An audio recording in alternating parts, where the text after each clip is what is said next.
Hi, Pastor Steve here, and I am happy to share this few moments with you as we talk about the reopening of our churches, and in particular, our beautiful Red Hook United Methodist Church, right here in Red Hook, New York. So I want to welcome you now ahead of time, so that when we do get together, we can fill up these empty pews again. You know, it's almost seeming normal to do a service and give a sermon to an empty church, and that is something that I look forward to changing. So you can all look forward to coming back and sitting somewhere close to where you used to sit, but there will be some changes.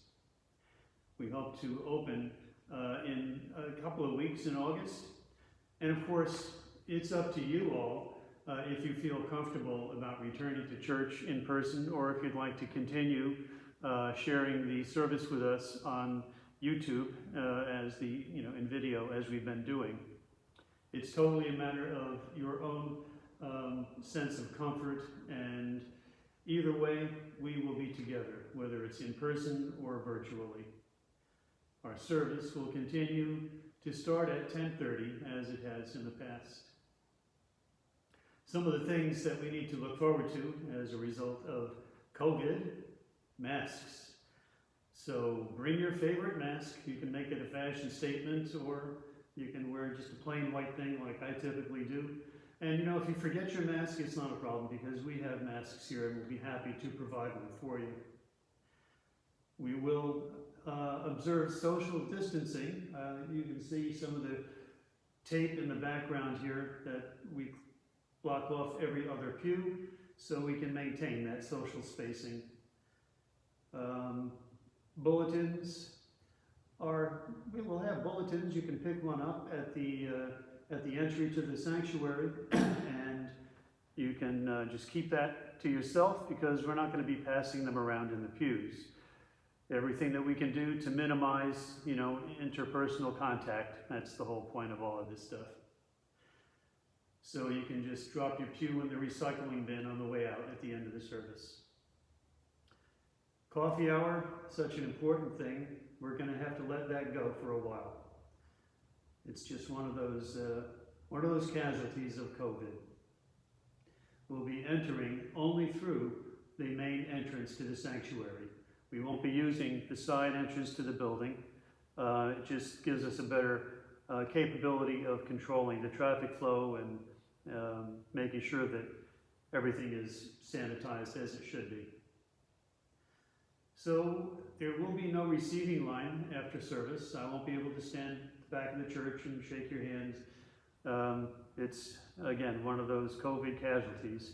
But, we can give the bow, and but there'll be no shaking hands, no elbow bumping. We need to maintain that social spacing just to keep ourselves safe during this time. There'll be no choir, because again, the expelling of air is the issue. So there'll be no choir, but we will be allowed to have a soloist or two, a soloist or two, and so we will still have some music, and we will, sing the hymns quietly. Our collection, well, there'll be no passing of the plates. Our collection will be taken at the entry to the sanctuary. There'll be a box there that you can put your offerings in. There is no rush to come back. You come back when you're ready. We look forward to seeing you in person, but only when you feel comfortable and that it's okay for you to come back. Be assured, though, that the sanctuary has been completely cleaned and disinfected, and that after every service we have an in-house cleaning team that will disinfect all of the surfaces after every service and every use. So, if you are ill, if you're feeling ill, or if you've been taking care of someone who is ill, it might be best if you stayed home during that time, and make sure that everything is good with you before you do come back. We will have a no-touch thermometer available And if you are unsure and you'd like to just have somebody scan your temperature, we can certainly do that before you come into the sanctuary. So all of these precautions, all of this sanitizing, all of this social spacing, and these things that we're going to have to be adhering to going forward, all of this falls under John Wesley's primary axiom, do no harm. We want to keep each other safe, and we want to just go forward praising, worshiping, and doing the best we can with this. So thanks for your few moments, and I look forward to seeing you as soon as our doors are open again. Thanks and peace.